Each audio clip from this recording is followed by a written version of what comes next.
Photography Daily is a Loading Zone production.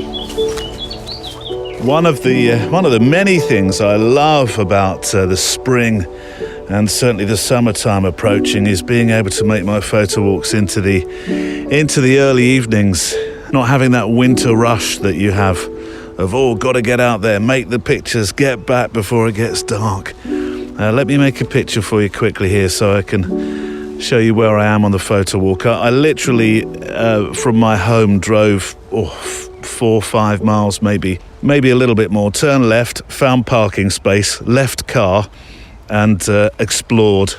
And I've turned up in this, it was a very strange footpath actually. It seems to go through somebody's house. I kind of very tentatively walked through it, expecting somebody to come out and say, "Oi, get off my land," but they didn't.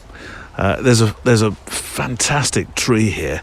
This is not one that's fallen in the storms that I was talking about last week, but it fell probably a long time ago by the looks of it. But it's got this amazing shape. It's like a fork that's just horizontal on the land here. Look, I'll make a picture and it will make so much more sense when you see it on the show page. My something and nothings, my record pictures from my walk. Shutter speed 800th, ISO 160, 5.6. There we go, another one of those. Using my X100V. Although I was very close actually to bringing out, following us talking about macro work last week, I very almost came out with a proper macro lens on an XH1 or my Canon one. Welcome to the Photowalk edition of Photography Daily. There is another edition to announce today, something starting in April. So this becomes 2 shows per week. There's show news, sort of thing. So it's about 5 or 6 years ago. Oh, hang on, Neil, starting with a story. Yes, I am. But I was coming home from working in London for the day, back out to the Shires. They only let us country bumpkins travel to the smoke now and then, otherwise we start to infect everybody with comments like, ooh, I couldn't do this every day. How'd you do this every day? There's nowhere to sit down. How'd you do this? Where do you sit? No, really, how do you do that sort of thing? Anyway, I'm on Paddington Railway Station concourse, deciding whether there's enough time to do that thing that I'm sure 93.2% of all commuters do. That buy a cheeky, sneaky pre-meal thing. The secret burger you don't tell your partner about when you get home. Have you eaten? Me? No, I'm famished, he says, making sure he's not brought home anything with the golden arches on it. One small packet of salt and you're busted, aren't you? So I was deciding whether I had time to do the cheeky, sneaky pre-meal before the next train back. And this man gives me a massive smile and comes waltzing in my direction.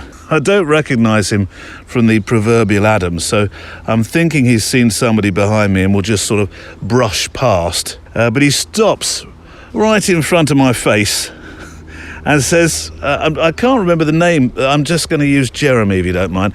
He says, "Jeremy, what on earth are you doing here?" Or words to this effect. He was very surprised anyway. And instead of saying, "Who is Jeremy?" For some reason I just answered his question because it just seemed reasonable. "I've been shooting some pictures for a commercial job," I said. "Shooting pictures?" he said. "What?" And he looked at me like one or both of us had this midlife crisis. And it didn't take long, but it dawned on me that he obviously thought I was somebody else. Which then led to the oddest conversation because this Jeremy worked for a freight and logistics company. I do remember that much, and he was based out of Rotterdam. I'm pretty sure it was Rotterdam, and apparently he wouldn't have known what end of the camera to look through because that was our conversation. So Mr. Freight and Logistics Company Jeremy is my doppelganger, it would seem. What, Neil, pray, is a doppelganger? Well, I'm delighted you ask. A doppelganger is a biologically unrelated lookalike or double of a living person. In fiction and mythology, A doppelganger is often portrayed as a ghostly or paranormal phenomenon and usually seen as a harbinger of bad luck. Doppelganger is a German word. Doppel being double and ganger meaning walker or goer. So essentially join them up and you've got sort of a double goer, a double. Anyway, today's guest, Francois Brunel in Montreal, knows a thing or two about doppelgangers because he has a project all about this subject. And he's still eyes out for more. I'm Not a Lookalike is a project dedicated to photographing doubles around the world. And he's been doing this, stand by, since 1999. Today on the Photowalk. The question is, what am I? I don't know what I am. I am not my face. My face is part of myself, and I guess it's the way of being, the soul. I'm obsessed by the human face, but I think that everyone on this planet is obsessed. But because that's the only thing. That's the message comes from the face. Stories of life told by photographers, and today those stories come from Francois Brunel and you. It's a special and unique podcast made out on location. Me with my camera and you with yours, earbuds in, a flask of coffee and a packet of my favourite Garibaldis and a mailbag of letters as we walk. These photo walks are inspired from and by those letters and the pictures you send in to studio@photographydaily.show to inspire a worldwide community of photographers, no matter what interest, genre or skill level. So what's in the mailbag? Well, I'll tell you in a moment after I show my sincere thanks to mpb.com for sponsoring this time we spend walking together. The number one company in the UK, in the US and Europe when it comes to buying, selling and trading used camera kit online. And they're a company I use personally. It's a safe place to do business, with guarantees upon what you buy and product specialists who are photographers and creators who've been answering questions that you send in. Today, one from Gary Cunningham, who asks, there are so many tripods available, but can you suggest something that would fold down quite small, that isn't too heavy, but won't collapse at the slightest bit of wind on a hillside? From MPB, as you say, the world of choice is vast with tripods. There are a few that match your criteria, but the most popular is going to be the Manfrotto B3 range. Even within this range, there are a number of options with different materials and head types. Importantly though, they're sturdy, they're well made and they fold down to under 40 centimeters. Send your questions to our email address studio@photographydaily.show. Sell the kit you're not using, trade it in for the kit you need to create. Buy used, spend less, and get more at mpb.com. Our patrons also keep these boots walking, and we'll hear from some of them later on. Today on the show then, we have some show news about a new weekly programme alongside the Photowalk edition. I embrace my inner Frenchman. We welcome aboard photographers who listen to this show who've never actually owned a camera. We talk about humour and frivolity in our pictures when the world doesn't seem quite right to be doing that right now. I have a book that will certainly inspire. We talk about burnout. Why do professionals making photographs suddenly stop? And dogs and politics, how do those two work together? Inspiration also comes from Joel Meyerowitz, Chris Orwig, Valerie Jardin and Andrew Higgins. Shall we walk then? Checklist out, coffee and Garibaldis packed, check. Boots on and laced, check. Walking trousers or shorts, long socks for those who walk amongst the ticks and gaiters and crocs, check. Spare batteries, check. Fillmore cards, check. Earbuds in, check. Lens caps off, let's walk. Thank you for all the letters that you send in, for your comments on the website show pages, our Instagram, and your picture stories in the Facebook group. Please keep sending them in. It's fantastic to receive them. And of course, they make up what this show is all about. Your photo walks, what you see, what you photograph, and the time you take out with your camera. Although in this case, when we do our photo walk show, it's our time spent together, isn't it? So send them in to studio. This is the email address. studio@photographydaily.show. studio@photographydaily.show. Quick note to put something right from last week before I delve into this week's mailbag. Do you remember Bob Demers from last week, the man on his photo walks who has to do battle with tarantula-eating wasps, Africanized bees, wild boar that attack on sight, and cacti that jump at you, and rattlesnakes? Do you need more? Probably not. Well, I didn't link to his website last week, so I have this week. I've made up Bob for the error of my ways. So you'll find a link to his website and the pictures that he makes in those dangerous surroundings. You'll find it on the show page today. And Bob, what a background you have in photography and filmmaking. My word. Now, Bob sent me a clip of audio with how to pronounce his surname. Bob, obviously, I have no trouble with. Demers, which is Demers, I went into full-on hello French with. It was a bit overboard, wasn't it? Demers. But he says... Demers. One more time, Bob. Demers. See? That's what it should sound like. My poor last name, says Bob. I think around the time my ancestors were chased out of Canada into Maine, it lost its beautiful French pronunciation. I'm up for adopting a more continental pronunciation, though, so fill your boots, as you would say. Or bottes. Oh, my word. I'm making a pig's ear of this, aren't I? As the French would say. Anyway, thank you for the show and inspiration. You give credibility to photographing the subjects of our homelands. See, you've got me doing the land thing. And that far-flung travel photography is not a prerequisite for poignant image making. It's all here, it's all around us, if only you take the time to look.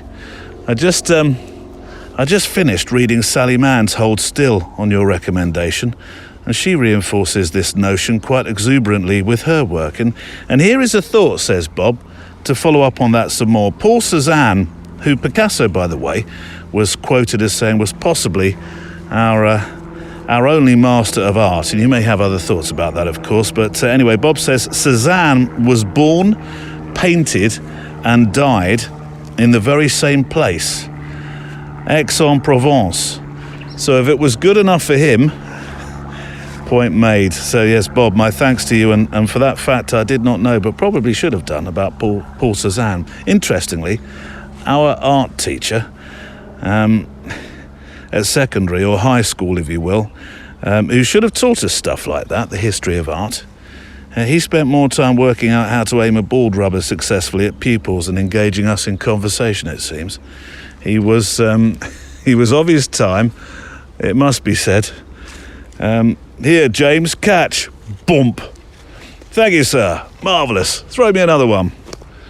Rupert Grint, by the way, I saw this recently. Rupert Grint, who played Ron Weasley, he actually went to my school. I wonder whether he ever met with Mr. N's bald rubber. Probably not. Right, mails. Let's go with James Yates. Neil, first-time writer, and I think I could possibly be your first actual writer that, apart from owning a smartphone, hasn't ever owned a camera. I did use my dad's as a child, but it wasn't a hobby that I got into. So I know what you're thinking. You've come to the wrong place. Or in Star Wars chat, this isn't the podcast you're looking for. But no, a friend of mine introduced me to your podcast just prior to Christmas, and I've been listening ever since.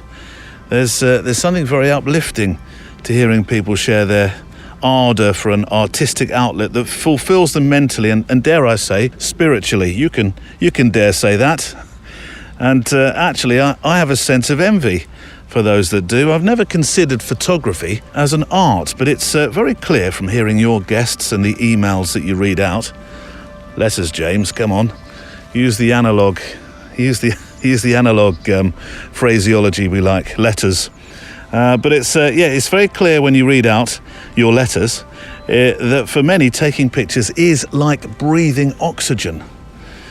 I've just listened to an episode where it was suggested also that you have the kind of show that's perfect bedtime listening, when I'm sure you would rather believe that everybody who has, as you say, their earbuds in, is walking and taking the world in through their camera eyepieces.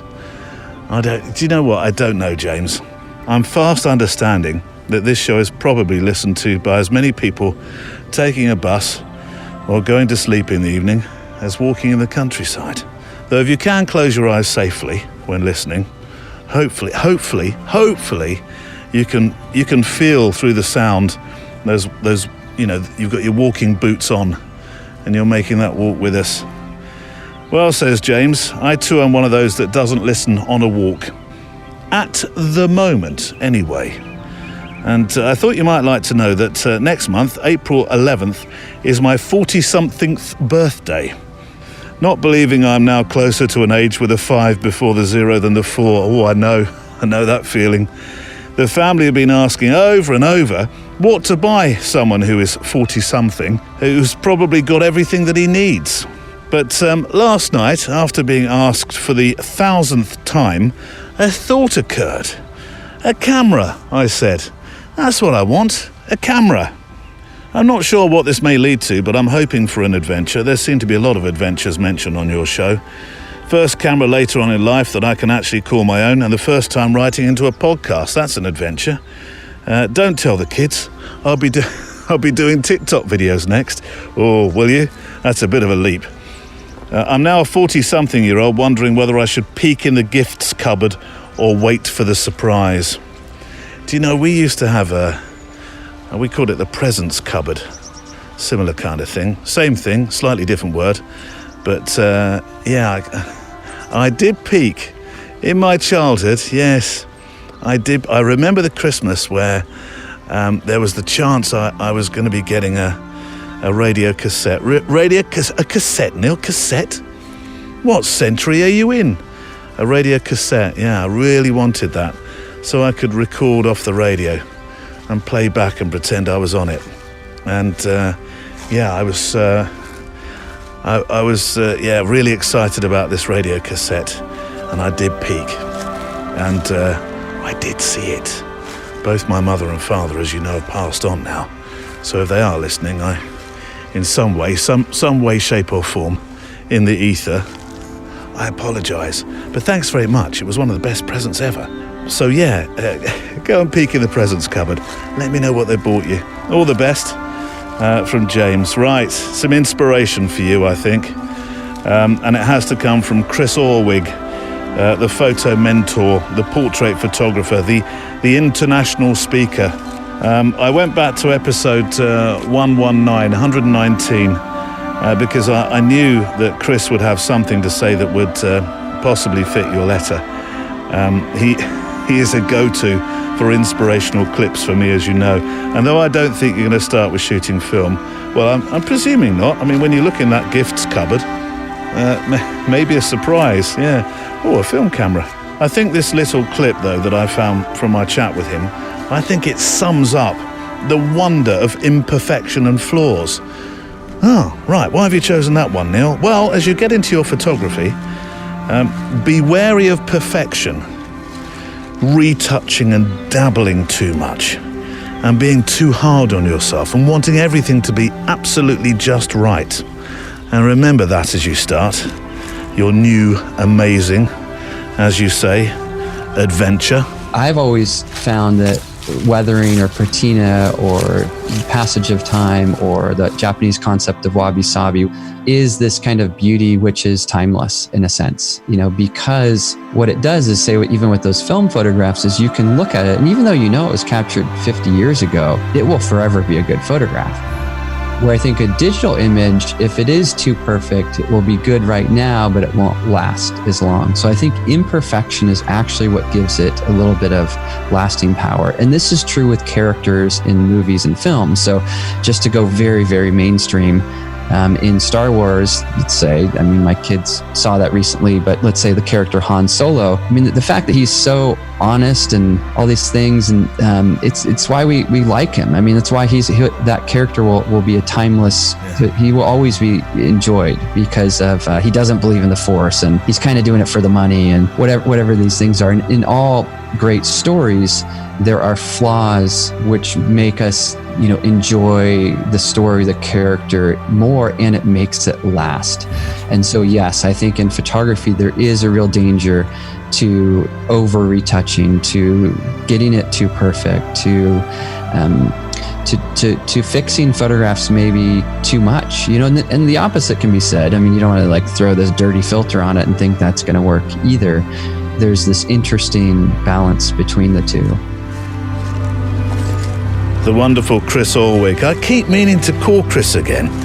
I'm never really worried about contacting people again, as you well know. You're going to hear somebody today, actually, when I talk about this new show that's coming up that we've had on the program a couple of times now. But Chris, I absolutely adored my time speaking with Chris. He's one of those photographers that leaves you thinking, wow, he just leaves you feeling inspired, absolutely inspired. Chris Orwig, anyway, and James, do let us know what camera you receive, and I expect to be receiving photographs from you soon as well, from your photo walks. And don't you dare say, oh, I couldn't possibly do that, Neil, because I'm looking at the show page and thinking everybody is so much fill in appropriate word here. But no, we don't work that way, do we? You know that. Yes, I know that, Neil. Good. So do send in some pictures. I'm looking forward to them. Right, a 365 story and a thought that relates to a picture that I pulled from those that you've been sending in, which are once again incredible and so generous of you. Really, they are. studio@photographydaily.show is the email address that I'll constantly remind you of during the show, as always. Send your pictures to that for the Community 365 project that's on the website, which is a great way for you to feel part of a 365 without all that stress and anxiety of having to make sure you've got a picture uploaded every single day. Tuesday, Wednesday and Thursday, I thought really could have been a triptych if you look back at this week's 365 on the website. Christine Bird's Lines of Light, the really bright sunshine through the blinds that she'd pulled back. That photograph, fantastic. That was wonderful. And that led to Mike Miller's deep shadow lines on snowy decking.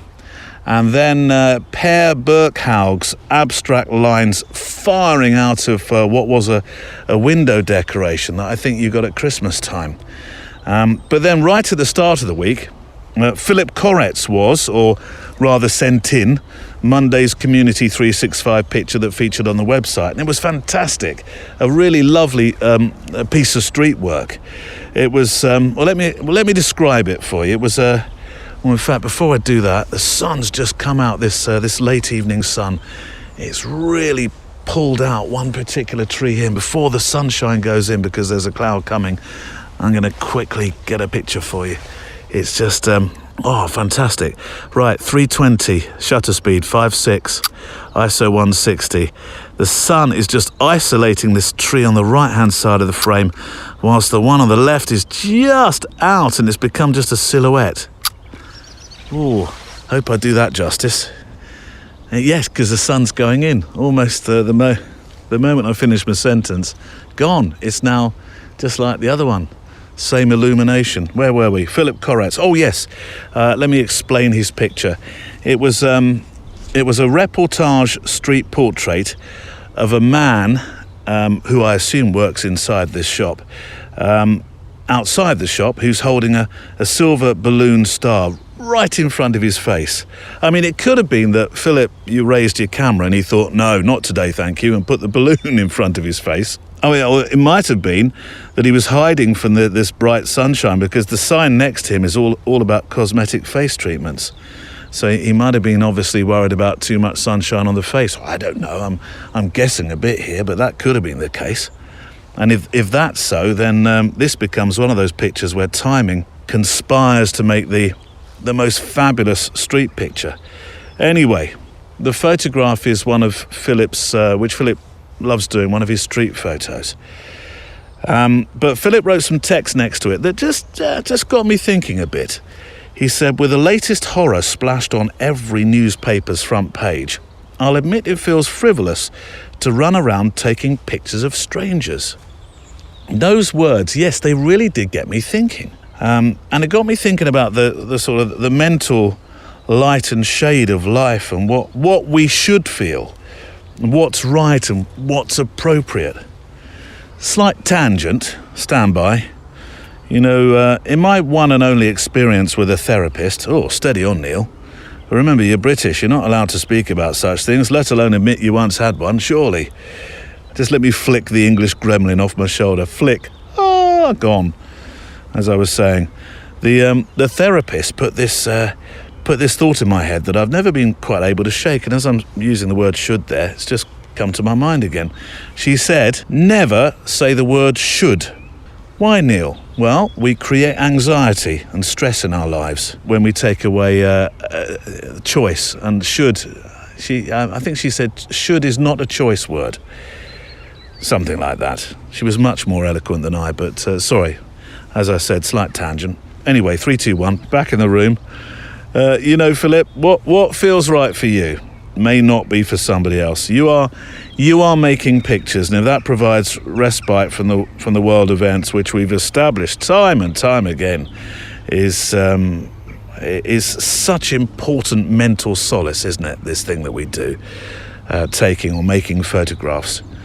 Then I don't think that's a bad thing. Certainly, or even frivolous. Certainly no more so than the sign next to the chap that's all about non-surgical eye lift, 60 seconds, one drop, 15 years younger. Where do I sign up?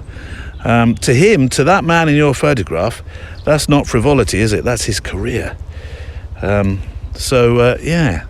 doesn't mean you don't care about what's going on in the world. It doesn't mean that you don't give two hoots about the news or the people you see on telly who are suffering these terrible world events.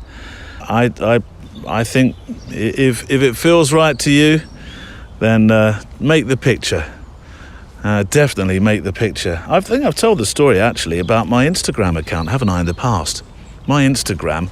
Now, if you look at not the Photography Daily one, but if you looked at my Neil James one, the one that's made for my photographic business, or that's based around my photographic business, which is social photography and weddings, then you'll notice the date from the last, as we're talking at the moment anyway, the last post was 2020, a month literally before the world shut down and went on its various individual lockdowns. And I felt at the time, I thought, I can't be posting stuff about weddings. I saw friends of mine and peers of mine were doing exactly that, but I just thought, I can't do that. Who wants to know about weddings when there's a world event like this going on? But other people, of course, no, they didn't feel that way at all. They posted. So I think it's a personal thing. And yeah, post. I love seeing your pictures, Philip.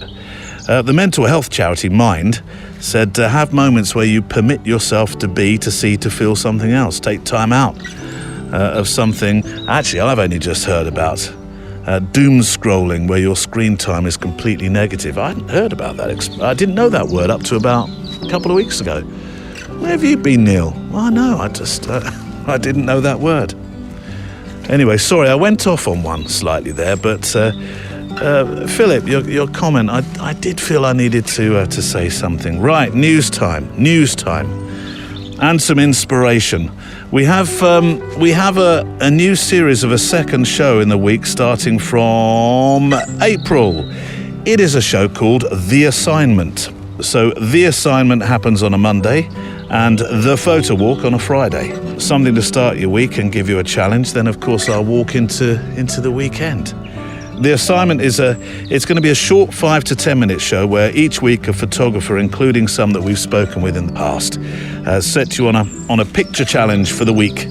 Something to get you thinking differently, maybe, to the way that you photograph or think usually. And I've been recording them now with several photographers.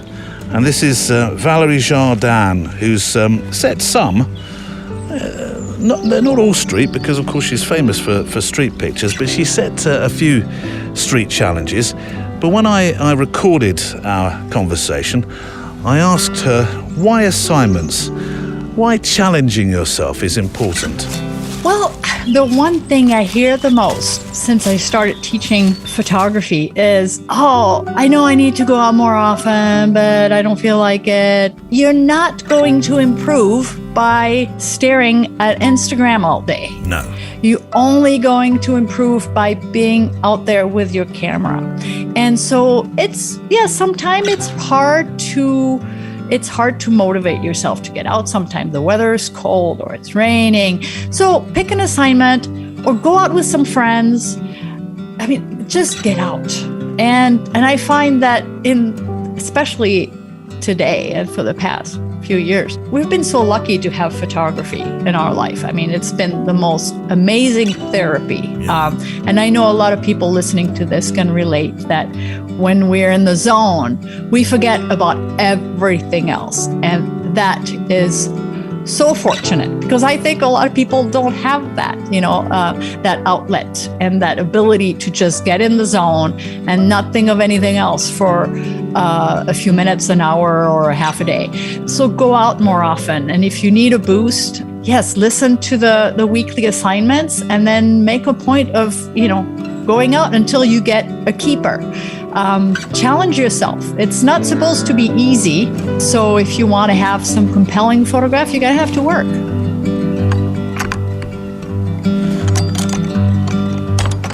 Squelch, squelch, squelch, squelch. Oh, car's not going to be happy this week. Lots of mud. Well, I did say it was a very, very, very, exceptionally, really very. Can I get another very in this week as well? Rainy day yesterday. Oof. Valerie Jardin there, talking about why assignments and challenging yourself is important, and that's the show news. A new show coming on Mondays called The Assignment. Sounds like The Apprentice. It wasn't supposed to be like that at all, but The Assignment on a Monday. Just a short show, 5-10 minutes max. Maybe sometimes a little bit more, sometimes a little bit less. Just to set you up for the week so you've got something to think about photographically before we get to the Friday. I haven't actually worked out yet. I want to see what the response, I'll let that be organic. I'll see what the response is in terms of you sending your pictures in as you rise to those challenges. And maybe we'll have a show page that's separate for the assignments, or maybe we'll just put them on the show page on a Friday as we usually post pictures. But I'm very excited about that. I think it'll be fantastic, and I'm really grateful for the 3 or 4 fantastic photographers that we've had, or one filmmaker that we've had so far.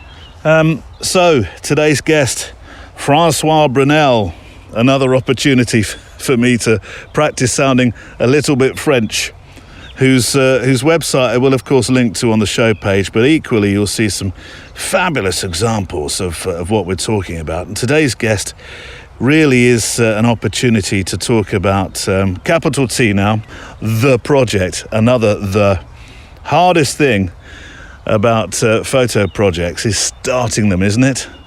No grand statements here, but it's just simple, plain old procrastination. Let's not make it any more complicated than that. Or just making that first frame. That's the challenge, isn't it? It's a bit like, I suppose it's a bit like making a speech in front of a large body of people all staring at you, arms crossed, effectively saying, "Go on then, Neil, what have you got? Come on, entertain us." Just to get that first word out, and then the next follows that, and then before you know it, you've got another word, and then a sentence, then a paragraph, then a book. And then you've got the organisers trying to drag you off stage. Enough, stop. I've got a project that I've made a couple of frames for, but I haven't really properly started. And I've talked about this before, I know, but it's probably going to be something that it's a fair weather project, I think, although it doesn't have to be. It's called Lost the Plot, which is all about it's the eccentricity of those that work and own or rent allotments, those tiny plots of land where you grow your veg, keep your chickens. I think some allotments obviously let you keep pigs and things like that as well, don't they? But the allotment owners, and some of these plots that allotment owners have are really quite eccentric, and it's almost like sort of an Englishman's castle from those that I've seen in this country anyway. So Lost the Plot is my project, and it is about starting, isn't it? Just starting that project. That's what it's all about. But Francois Brunel is a photographer living in Montreal. He's a commercial photographer, and it's probably important to lay just a little reference to that, because we don't really go into the bread and butter day to day with Francois. We talk about one thing today, his project, in two parts, of course, with a little break in between. But if you're going to work on something for 2 decades, unless you have some other kind of financial support, and you're lucky that way, the bread and butter pays the way for your passion. And in this case, that passion is this curious fascination that he has for two people that look like each other. Simple as. Francois, this project started in the year we were all starting to worry about all the clocks breaking down at the stroke of midnight, 1999. This is people talk about a life's work. This is a life's work, isn't it? What is your fascination about the human face that created this project in the first place? Yes, well, it was two things. First is I always saw these likeliness, and I still do. Every day I see, I could even tell that you look like someone, but not yet.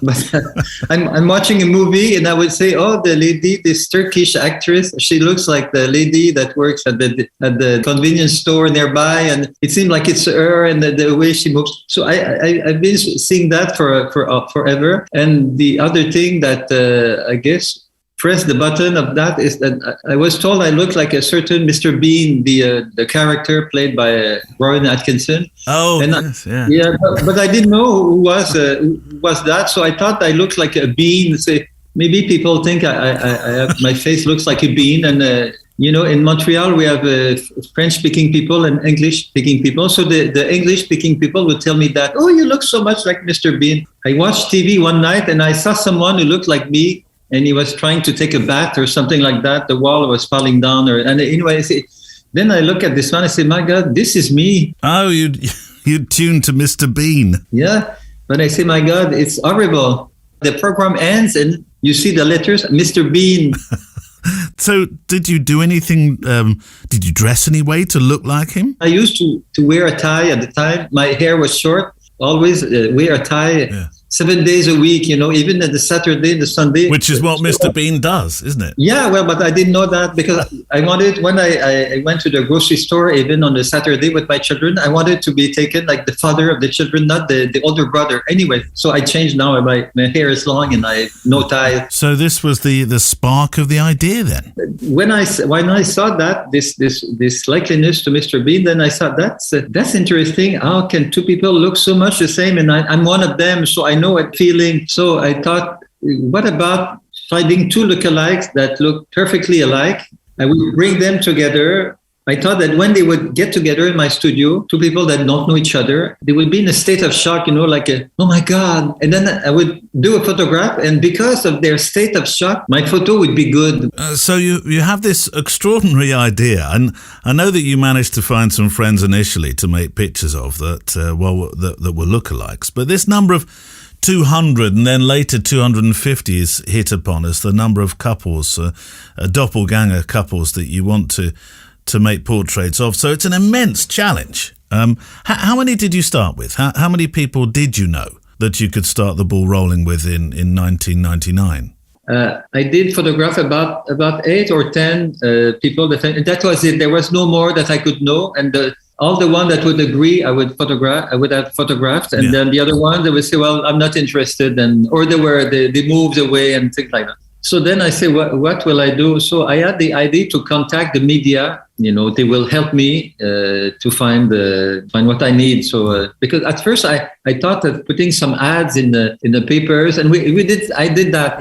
I had an assistant, and we put an ad there, a little ad, and if you look like someone will. But then they say, you don't want to. It's too weird. So if a journalist talks about you, it means that the journalist has inquired about you a little bit, and it's a proof of integrity somehow. Yes. So it didn't work well at the beginning because people would say, some people would be interested, but they would say, well, is it about the famous people? And then I would say, no, it's not about famous people. It's about people. So they would say, I'm not interested, So finally I persevered. And after a few years, I got a break with one article and then another article. And then I showed one article to a journalist and they said, oh yeah, there's an article about you in Spain. Oh, then I'll do an article about you in Montreal. And then I had an article in Toronto. Somebody read that in Los Angeles. And then I got calls from London,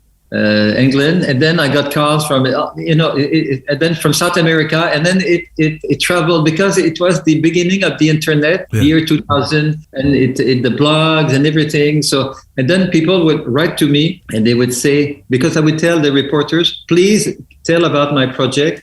And I don't want you to talk about me, but to talk about my project. I'm looking for lookalikes. Please help me so I can have lookalikes, let's say in Spain, in France, in the US, and in Canada, and all over the place. And did you get lots of response from people? How many doppelgangers did you manage to find? So it worked, and I got thousands of emails. So a part of these emails, a little part is, oh, Mr. Brunel, I have a lookalike. I used to go to school with the pupils there, look like me. And we were confounded by the teachers for years, and we became friends and blah, blah, blah. We want to participate. So that's one thing. The other thing is people would say, I look like, let's say, Madonna or something very famous like that. And that's one thing, but then it's You steered clear of that, didn't you? You didn't really want lookalikes looking like celebrities. Well, I don't mind that, but there's no use calling me the agent of a famous person like that. They were we tried that at the beginning. I had someone work for me, and they just told us we won't even mention that to our famous person because we don't care about you, and know. Yeah. So as much as obviously finding doppelgangers is fascinating. This is and has been a really long project. Was there what was the purpose when you thought, well, I'm going to do this project? What was the overall purpose of it? What is the key of my project? Yeah, the key, the purpose. Yeah. When you look at yourself in the mirror, what do you see? You see Neil, right? Yeah. And in the morning you see, this is me, and I can't quite believe what I'm seeing sometimes, to be honest, but yeah, I see me. I have the same feeling. But at least you see, well, that's me. Yeah. And when you go on your day and you see, you remember that when people talk to you, that's what they see. They see what you saw in the mirror. So that's your mask. What if some other guy, some other person in the world, maybe next door or another city or another country, is doing the same thing in the morning, looking at a man and, and he's saying, I could have more hair. Yeah, the beard. It's a little bit gray. And then, well, this is me and let's go on for my day. And so you're both going on for your day with the same mask. But so when people see you, they see a mask. They see the mask of our face. So I'm mystified by that, Yeah. Well, I get it when people have contacted you because they know somebody who looks like them and they've been told for years, and the teacher may have confused them in the class. Yeah. But there are cases, aren't there? There are people that you have photographed that are in different parts, literally different parts of the world that you have brought together. If you've got people in different countries that, as you say, were looking in the mirror but didn't even know the other one existed. That's true. Well, you have to be lucky that they have to be in the same place at the same time. So I had lots of emails. Like a lady would say, I live in the southern France, and I look like I have a friend in Los Angeles, and we look the same, and blah blah. So okay, that's fine. So if one of you goes to Los Angeles or goes to France and I'm there at the same time, we can do something. But if I would be, if I had that kind of money, I could say, well, I'll give you 2 tickets. You come to Montreal, or but I'm not into that kind of business. I'm just an artist, so I can do that. I'm intrigued as to why you called it "I'm Not a Lookalike." Because it could have been called doppelgangers. It could have been called twins. But you decided to call it I'm not a lookalike? When they kind of are? Yeah, at first I thought the title would be like the lookalikes, you know? Yes. You have a book and you have the lookalike, then you have another book, it's the architecture of France, and then you have the dogs.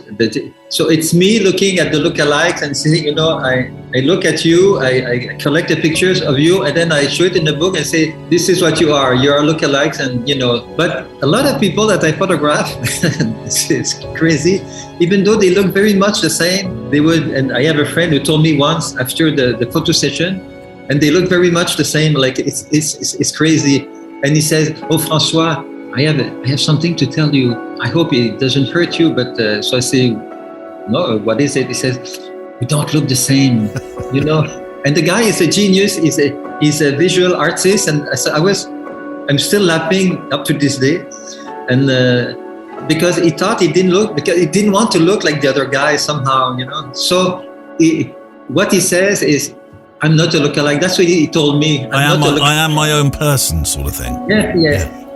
And when I changed the title from the lookalike to I'm not a lookalike, it's instead of me speaking, me talking, it's the subject talking. Like it's the likeliness. And François Brunel returns shortly to talk more about his project. How it's great to talk to François, and of course it's, as I said before, it's inspiring me to get started with my project. I think projects are very important. They don't have to be grand statement projects either, as we've discussed so often, haven't we? And we've already sort of mooted that today. They can be things that you start in your own backyard, literally your own backyard, can't they? Photography Daily has an incredible community of supporters called patrons, who honestly keep me going, as it takes 3 production days a week to produce this unique style of show. So my personal and my very sincere thanks to you. And if you're wondering what patronage is all about, well, there's an app, and it's also a website, and we have an extra 100 shows plus actually within there now that you can listen to through the Patreon app. So if you're a member of our supporter group, otherwise known as patrons, you get to hear those additional short diary shows and other features that we popped in there as well. There's a few of the old megasodes in there. The megasodes were 2 hours long, weren't they? And I think there's, yes, it's still in there. The one from Halloween, must be 2 years ago. It's 2 Halloweens ago. I'm sure it's 2 Halloweens ago, where I talked about my haunting experience in the studio that I used to have. So if you'd like to be one of our patrons, then come on board, jump in, the water's warm. They're an amazing bunch, our patrons, and I'd like to introduce you to just a couple. We'll start with Mally Davis, who is a superb landscape photographer from the north of England, not necessarily far north, but far enough that us southern types have to pack warm clothes. I'm obviously teasing a bit. Mally, and actually, funnily enough, while I'm talking about Mally Davis and his wonderful landscape work that he does and his films that he makes on YouTube, he has this famous tree called it's Mally's tree, and I do believe I found my version of it. I'm going to walk back this way a bit, Mally, and make a photograph for you in a second so you can see my version. Neil's tree. I'm claiming this one. It's got daffodils in front of it. Looks lovely, beautiful. But yes, Mally runs a YouTube, a podcast and Facebook channel for like-minded folk called Let's Create. And I wanted to share this with you actually, because I think this podcast is all about sharing not just things that we do, but sharing the sites that our patrons have, and these, in Mally's case, his Facebook and his YouTube. And he has this this great collective called Let's Create. And he even had me on his podcast talking about the stuff of life that I don't think I've completely shared in here, actually. Very, very odd for me to be the interviewee rather than the interviewer. I think he must have been light that week on the guest front. It was either me or Trevor, the bottle tops collector. The very last moment, Trevor obviously pulled out and you ended up with me. But there's a book out from the group called Let's Create. It's the 2021 best images. I've bought myself a copy, and yes, I did buy one. And it's It's a sublime read, pictorial read. There are some amazing pictures in there, stunning locations from all over the world. And, well, I've picked out a picture, actually. It's not one of the stunning locations from all over the world. It's a very simple picture by Ian Burnell. And I love the simplicity of this picture so much. And it goes hand in hand with what I was saying just a moment ago about pictures being in your own backyard, because I think this one literally is. It's a lush green image with just a droplet of dew on the lawn in an early morning, thus proving, yes, that those pictures, you don't have to go too far for them. Anyway, in the spirit of sharing other groups, because that's what this is all about, I asked Mally to pen some thoughts about his group, Let's Create. It started, Mally wrote, from meetups and gathering people together in the field to now a community online and from all around the world, like-minded creative ladies and gentlemen from all walks of life. I decided it might be a good idea to take these talented togs, ooh, careful, some people don't like that word togs, do they? And produce an annual. So here we are in the second year of Let's Create, your photography book. All images from photographers from the Facebook group, a proud achievement to bring together people who wouldn't normally get their images in a printed, published book. The quality blows me away, says Mally, and the kindness amongst our community makes it all worthwhile. Fantastic. And yeah, go and check that out. Let's Create. Mally, here's your tree. Let me get a picture for you, because once again the sunshine's come onto it. That evening sunshine. Mally, you'd love to be here. I'd like Mally to be here, actually. I'm sure we'd have lots to talk about. Let me just reverse a bit. I've got a fixed focal length on this X100V, and I want to get a landscape orientated picture. Here we go, that's better. So 23mm fixed length on the Fuji makes for a 35mm in pounds, shillings and goats per square yard language. One more time. Shutter speed 200th, f5.6, ISO 160. There we go. Mally's tree picture looks far better than what I've just managed to do with Neil's tree, but then you spend a lot longer. I'm just doing my record shop. Stop making excuses, Neil. Sorry. I will have, of course, put the link for the book on the show page today. I'm not sure if you're listening, Ian Burnell, but if by some way or chance you are, super picture. And I'm going to play you some words from another one of our patrons finally here. This week we'll have a few words on our More show in a feature that we call 5 Things I Love About Photography. And this week we're hearing from Eric with a K from Denmark land in wonderful Copenhagen. Here's just a snippet of why Eric with a K loves photography and what it means to him. I was suddenly allowed to be the observer. When you get a camera in hand, you're allowed to be an onlooker, and that gives me an immense sense of freedom. And also, I'm all of a sudden more allowed to look at people or tell stories inside of my own head of who and what they are and if they should be interesting to me. So that creates or raises a sort of awareness of my surroundings. Eric with a K, and you can read more about what Patreon does on our website at photographydaily.show. Just look for the Patreon link. What I love about the evenings, actually, photographing in the evenings on a photo walk, is all the birds have come out at the end of the day. I mean, their evening chorus. Having said that, all the light aircraft as well are buzzing me, aren't they? You've probably heard a few already. Let's go for an evening fly, an evening spin in the sunshine. So yeah. You get both. You get the metal birds and you get the feathery ones, all at the same time. Another amazing part of our community is the Facebook group that we have, and I do keep one beady eye on it during the week because it raises stuff we do go on to talk about on the Photowalk edition. Andrew Higgins posted a film, and I will share this. I'll share the link. From a photography channel, it's a YouTube channel called the Photographic Eye. The channel is presented. I think I was introduced to Alex, maybe 6 months to a year ago. Not quite sure, but I've become a bit of a fan of Alex actually. The channel is, it's quite thought-provoking, and Alex is, he certainly knows his, what's the phrase, knows his onions, knows his biscuits, knows his Garibaldi's. He knows so much about the history of photography, and he talks about photographers on his channel, takes you through their work and introduces you to concepts, thoughts perhaps you haven't had before. It's a great channel on YouTube. It's called the Photographic Eye. And anyway, Andrew Higgins made us aware of this film that he's just produced called Quitting Pro Photography. Andrew said, this video caught me by surprise. I found myself saying yes, yes, and agreeing to so many things said within it. I remember you talking about photography burnout in a show a few weeks ago. I meant to write in about it then because I can still remember the exact moment that I burnt out, arriving at a job. It was quite a shock for this old pro, says Andrew.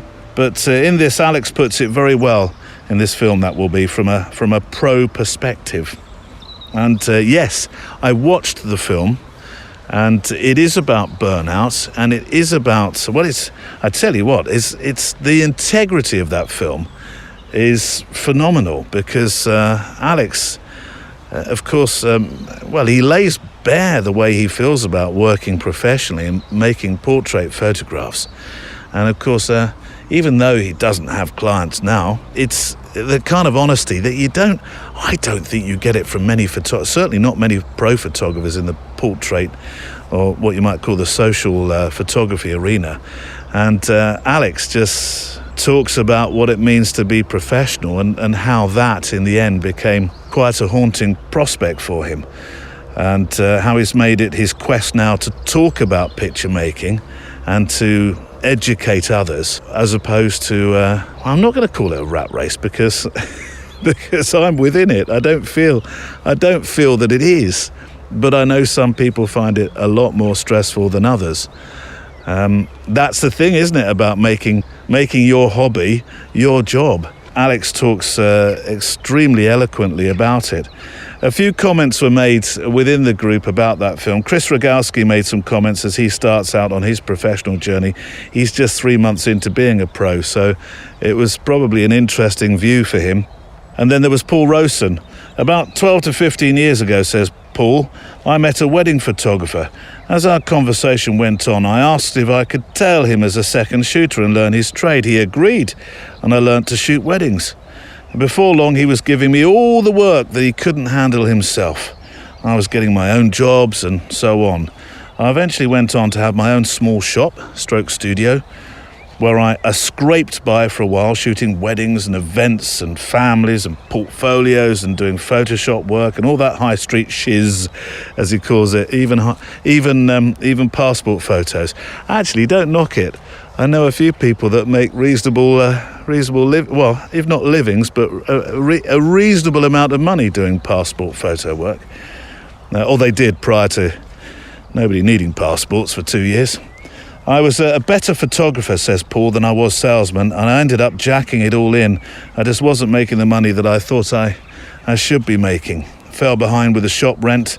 That was that, and I called it a day. I honestly think my stint as a wedding photographer took away my passion for photography. My Canon 5D Mark II gathered dust. In fact, it was literally caked in it. I sold my backup camera and a few lenses and hardly took photos for years. I tried to force the passion to return by covering the odd event when it came up, but when my camera eventually died, it took me months and months to replace it. My passion only returned a couple of years ago, unexpectedly as a result of revisiting some of my old landscape pictures. And now, I'm not shooting for money, unless it suits me, under my terms. That said though, I'd like to earn money from photography again, just not in the old capacity. Maybe by making art or something, but I'm still a bit of away from that. High street photography, however, that remains a firm no. And then Michael Schilling, who runs a very successful portrait business in London. I'm always very impressed by what Michael does. This is an interesting subject, he says, and an insight into the life cycle of a pro photographer. I can certainly empathise with it. Many people are are convinced to follow the path of quit the day job and follow their passion, only for that passion to become just another day job. There's an inevitable desire to once again escape, and I think that COVID has been the great accelerator in this. It'll be interesting to watch Alex's journey, as making a success of a YouTube channel and training does come with its own stresses and holes that are easy to fall into for views. I hope he stays on track, says Michael. That'll make him happy, and he doesn't end up making clickbait videos that he doesn't believe in. Do you know what? I don't think Alex will. The integrity of Alex, I can't see that. And I'm looking forward to seeing where that channel goes. Interesting thoughts. And thank you for taking part in that, on how being paid for your passion could just take the first letter out of that word. To be careful how I said that for obvious reasons. I'll link to that film on Alex's channel on the show page. In the meantime, Andrew brought this subject up and shared the film, and he alluded, didn't he, to his burnout. So I thought you might be interested to hear what that was. And so I called him up yesterday. I was listening to what was it, 3-4 weeks ago now, one of your the show 3-4 weeks ago, and you mentioned burnout. I thought, goodness, I forget the context now, but it sort of really resonated with me, because I'd been a local newspaper photographer for 20 odd years and enjoyed it. I thoroughly enjoyed doing that, but it's very hard work. Being a local newspaper photographer is tough. And I just turned up at normally it's Filey Carnival, lovely little town of Filey with its carnival, floats and everything, all very jolly. And I pulled up and I said to myself, I can't do this. And it was the weirdest feeling, just looking at, I cannot go around cajoling these people for pictures. But I dare say we've all had feelings like that in various occupations that we've had, but this sounds like it went one step further, that you physically couldn't open the door, maybe. I literally got out and I looked at the scene in front of me, and they have their floats under lorries and mother and toddler groups jumping around. I looked at it and thought, I can't do it. I can't walk into that. I got back into the car and sat there for 5 minutes just considering, it was literally like, I'm a professional, I've got to do this.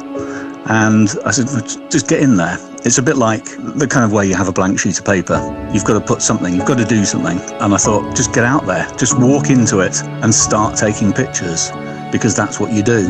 But it was a weirdest feeling after all these years of doing this day to day. It's a real struggle. I thought, what am I going to do?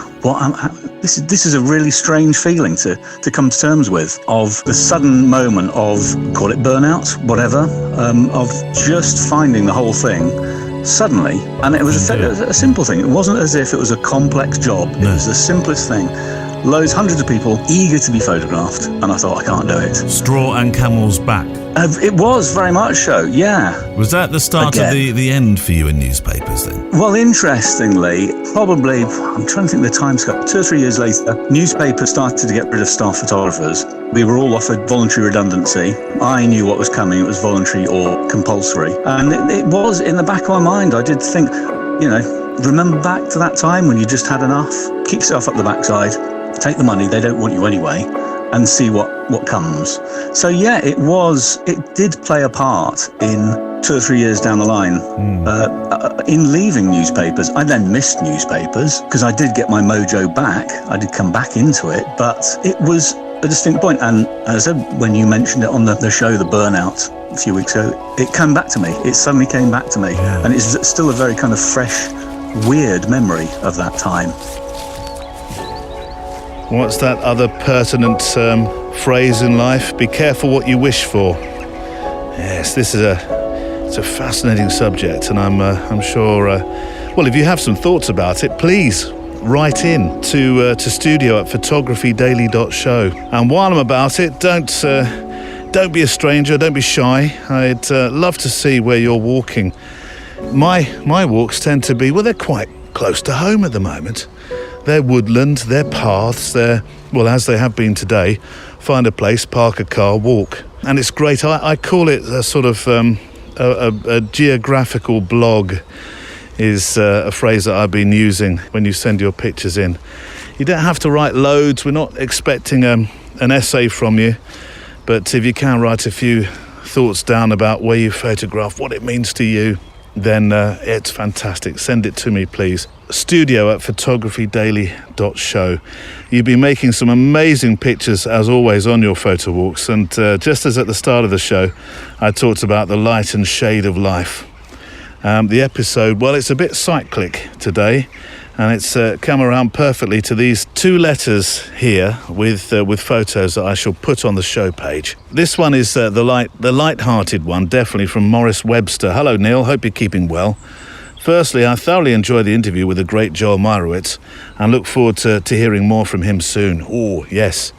Next week, a little bit more Joel.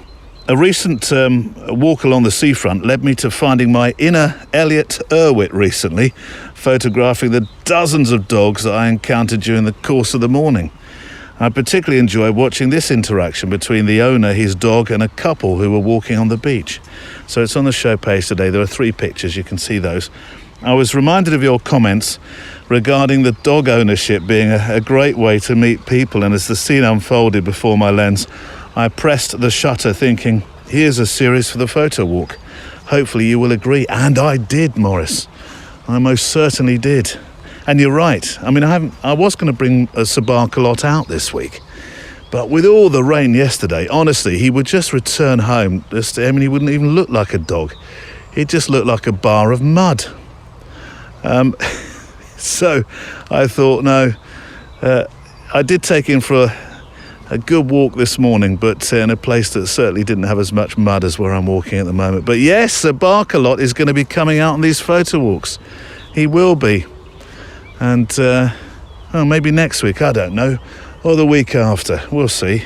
We'll see, as our parents used to say. Take care, and best as always, says Morris, whose Instagram is MWW Lycotones. I'll tell you what, I'll link to his work, both his Instagram and his website. So there's the light-hearted nature of life. Into the thought-provoking, perhaps not shade, but certainly more serious side. A letter from Daniel Kiss on the subject of being neutral in your photography. Is it possible? Should you even do it? Daniel's questions there. I wanted to share some thoughts with you, says Daniel.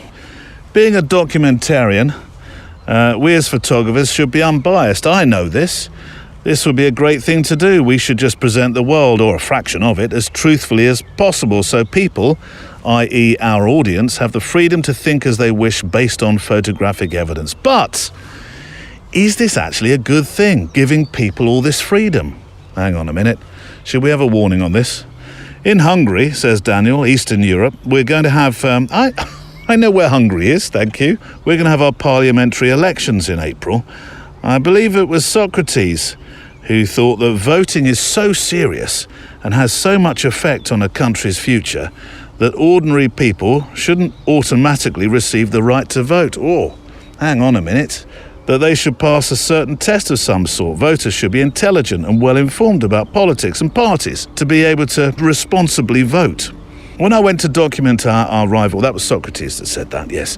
When I went to document our rival parties' rallies yesterday, says Daniel, I had prejudices about what kind of people I was going to see there. And you know what? I had plenty of opportunities to showcase the worst, or indeed the best side of the story. The people who make up each party's voters. I wanted to come home with non-flattering images of people on one side and heroic pictures on the other. Is this something I should suppress, or should I leave it loose and really show what I believe in my images? I strongly believe that the number one worst thing in our age is being divided. That people think if somebody is not with them, they're against them. Oh my word, that's the news all over at the moment, isn't it? But aren't we fighting a modern cultural war inside our own societies? What should be our values as a nation? Should photographers or people with influence use the power of their networks? Or should we leave the future of our nation, our species, to these people? He says, in brackets, intentionally horrific phrasing. Well, we've ended on quite a serious note there, haven't we? But that's okay. I think we're allowed to do that now and then. But I think that must be one of the hardest things about photojournalism, mustn't it? You know, showing when you can balance, but that's not always the case, is it? I'll leave the pictures that Daniel made anyway of the rallies on the show page today, because they've obviously sparked some deep thoughts within you, Daniel, as you were making them. So thank you very much for them. So I said light and shade, or serious and frivolity. Oh, we're back to frivolity. That is cyclic, isn't it? Right, Maurice, you mentioned the master, Joel Meyerowitz, didn't you? So let's hear a few moments of inspiration from Joel. You know, we all have the responsibility of being awakened to our potential. And it doesn't always come from inside. Sometimes somebody outside puts the key in your lock and just turns it enough for you to catch a glimpse of possibility, which was all that happened. I wasn't a photographer. I wasn't interested in photography. I had no camera. I was still a painter and a graphic designer and working in a small agency. And I designed this booklet, and Robert was the hired photographer. I had no idea he was Robert Frank, you know. But he was a friend of my boss's. And so Harry, my boss, said, just go down and make sure he gets all the pictures for the booklet. I went there. He paid me no mind whatsoever, Robert. But watching him work, and really even more than watching him work, hearing the click of the Leica and seeing the action in front of him when the click happened was an epiphany. Because I was looking over his shoulder the whole time, was behind him, off to the side, but I could see these gestures appearing in front of him that either happened spontaneously or that he motivated by a few soft words. There were two young girls he was photographing. But it was as if every moment that had a peak, he made a picture of it. And I didn't understand it until I saw it repeated again and again, the high point. Because as a painter, when I had been in art school and we were doing life drawing and everything, I was always looking for the gesture on the model's part that released some recognition, even without words, but something that became visually dynamic in some way. So I probably had some carryover of that. In any event, watching him for a couple of hours really was stimulating. And when I left the shoot to go out on the street and go back to the office, suddenly the street was alive in a way it had never been before. Joel Meyerowitz. And yes, he's back on next week, as I mentioned. There was part of an interview that we had to keep back. It's only a small part of it, actually, but it kind of fits into my guest next week as well, funnily enough. But there's a book that's coming out. It's a reprint of a book that Joel talked about with me. And that will be on next week's show. Just a short extra section from Joel, some thoughts about photography as well. And well, in terms of interviews, that plays in nicely to part 2 of my conversation today with Francois Brunel and this extraordinary project of finding doppelgangers in the world, people that look alike, that aren't exactly twinned, no, but they've made for this incredible project. And that's been my conversation today with Francois Brunel. Technically, things have changed since 1999. When you started shooting this, you were shooting on film. 4x5, yeah. Yeah, and it's all black and white. I can see the reason why it would be all black and white, because it's a very democratic process, black and white, not looking at their clothes. We're now looking at them, and I understand why it was shot in black and white. But of course, technically things have changed, and you have actually been looking back at this entire project, haven't you? Because you've been looking at the pictures, and you've been trying to marry the look of the pictures now to when you started, haven't you? Well, I'm trying to make it one thing, not necessarily like the beginning and not like the end, but I'm trying to find a middle of the road so they look consistent somehow. And my taste now is different than when it was in 20 years ago.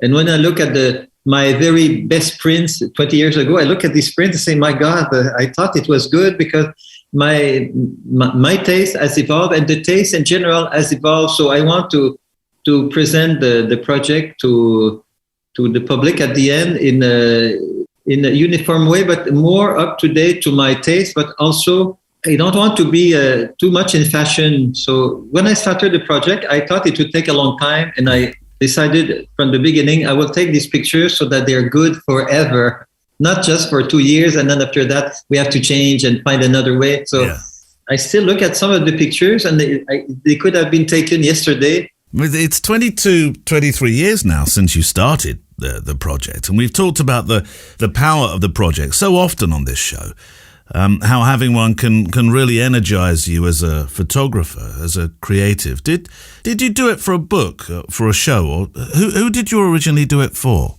So I had to be honest with myself at some point, and I had to do what I felt, because this project is for me, and I don't care about what people think about my pictures. So I would do them just for me.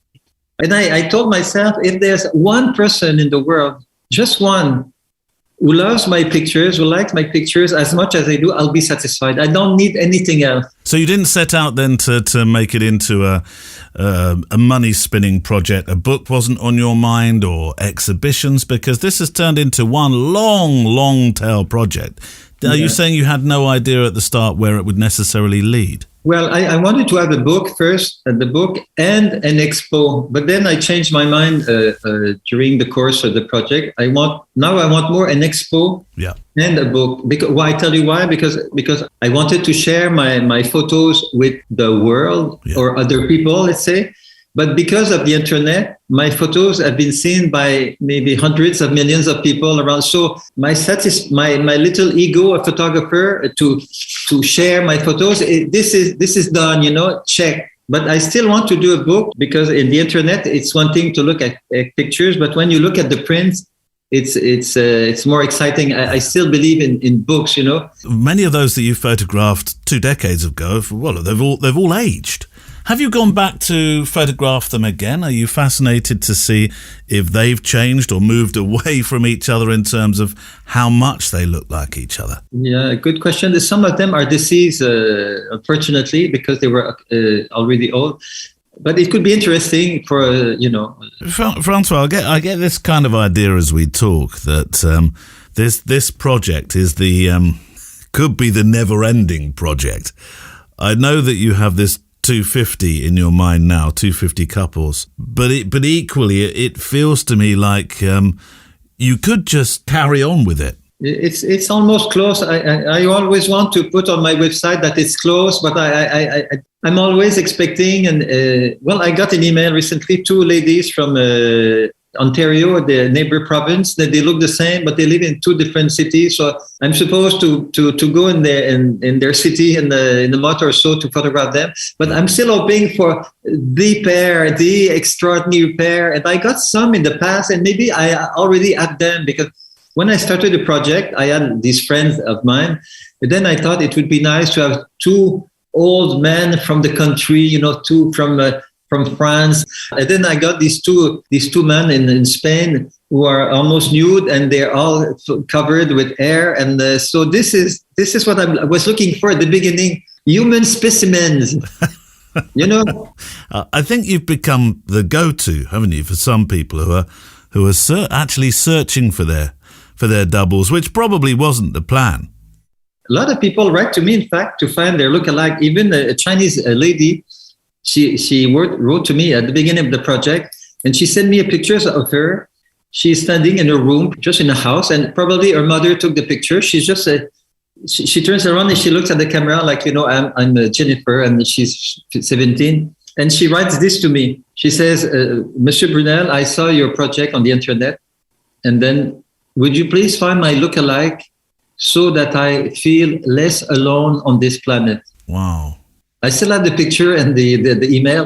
And when I saw that, I was, I say, oh my God, it's just that someone would write that to me. You open the book and you see these kind of letters and you're touched, but somebody writes that to me. And a lot of people write to me all over the years, please find my lookalike. I would love to find my lookalike. And I must have a lookalike like that. But there's a website who does that from Ireland. There's a guy in Ireland who does that. It's called mytwins.org, something like that. The guy who does that is very. And I went to meet him in Ireland. He was adopted, and I always wondered if he had a brother or a sister. So he designed this whole thing just to find a brother or sister that he would have loved. And did he? Did he find that brother or sister? I don't think so. I don't know, but very nice chap. And I was in. Are you not inclined to look for your own doppelganger for the project? Oh, I found mine. And right. yeah, I have a good story for that about you.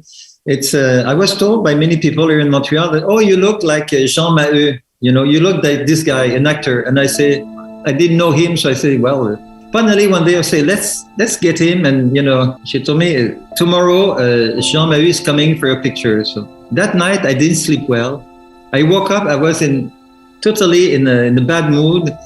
I was in the studio and I was just hoping that he would not show up. But when I knew that my lookalike would come, I thought I would hate him because I thought that until then that I would unnerve people, that people will always try to get rid of me. And so I thought that if it would look like me, I would want to get rid of him. So after this photo shoot, my perception of myself changed totally, because then I realized that if I look like this guy, and I do, then what people see, they see it like that. So I don't have to be afraid that people will want to get rid of me. And after that, I went to a restaurant with my girlfriend, and the guy in charge says, "Oh yes, you're the famous actor, so I'll give you the best table." So I was about to say no, and my girlfriend said, "Thank you." You're someone who studies faces. At university, you studied faces. Faces are very important to your project, your life. It's been your life's work. Have you learned anything about your own face? Yeah, well, that would be the following what I just said before about this lookalike of mine. Yeah. It's I have to accept it, I guess. Every morning I have to live with it and maybe try to like it somehow, because if you try to like your own face, then people will be more able to like your face. If you start to, I try to understand what I see in the mirror, and I see what am I, but the question is, what am I? I don't know what I am. I am not my face. My face is part of myself, and I guess it's the way of being, the soul. I'm obsessed by the human face, but I think that everyone on this planet is obsessed. But because that's the only thing. That's the message comes from the face. But now you see that all the time, a close up of the face, because that's what we want to see, the face. And my thanks to Francois Brunel for guesting this week on the programme and talking about, sometimes it's nice, isn't it, to take just one subject and investigate it a bit more fully. And that's what we did today with this project that Francois has been making. And I'll link to it. And of course, I'll also have some pictures on the show page today, which Francois has very kindly allowed us to use. Go to the show page, which is linked to through your podcast player app. For links to all our guests and other photographers that we've mentioned, plus pictures from Photowalks that we've talked about today, and mine as well, that show where I've been walking today. Follow the link in the podcast player app, which will take you to today's show page then. If you are a patron, it's the More Show tomorrow, and I'll tell you what's on that after we hear our play-out song in a moment. It's a perfect one today, but let's leave you with a PS. Not a quote this week. This is a website to go and enjoy. Just a small bit at a time website, because there's no big back catalogue here. This is a fantastic website for that reason.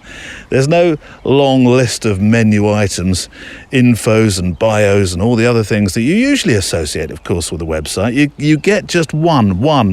Let me underline that, one. You get one picture a day. But this has become pretty much a diary event for me. It's a website called The Daily Nice. As I say, there are no menus, so this is what the description of it is on Google anyway. The Daily Nice is about my enthusiasm for looking and being. Every day I show a photograph of something that made me happy, from Jason Evans, who is the author of this website. I'll link to it, thedailynice.com. Right, that's my PS for the week. Let's have our play-out song, the song that we can walk with together for just a little longer, making our pictures together today. This is Ben Wagner. It's a song called Countryside. Hey, are you alright? They ask me, sitting with a glass of whiskey, eyes glazed over, looking at the skyline. Said, friend, you know I love this city, but sometimes you have to excuse me. I let myself get lost up in my mind, and I go to my countryside, take some time, remember the night, sitting by the fire, leaning back, watching the red sky sunset. Let those bare feet sway and swing, feel that warm breeze in that piece of my mind. My countryside. Sometimes I wonder why I left my home. I fit in here but don't belong. I miss the grass and the soil beneath my feet. Pecan rolls on Sunday morning, I can smell the fresh warm coffee pouring. Though I am far from home, home is not far from me. I can go to my countryside, take some time, remember nights, sitting by the fire, leaning back, watching the red sky sunset. Let those bare feet sway and swing, feel that warm breeze in that piece of my mind. My countryside.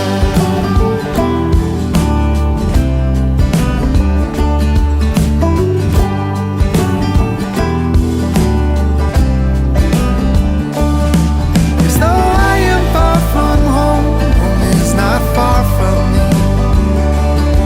And one day you know I hope to bring you there with me. We can go and find the countryside, take some time, remember night, sitting by the fire, leaning back, watching the red sky sunset. Let those bare feet sway and swing, feel that warm breeze in that piece of your mind. The countryside.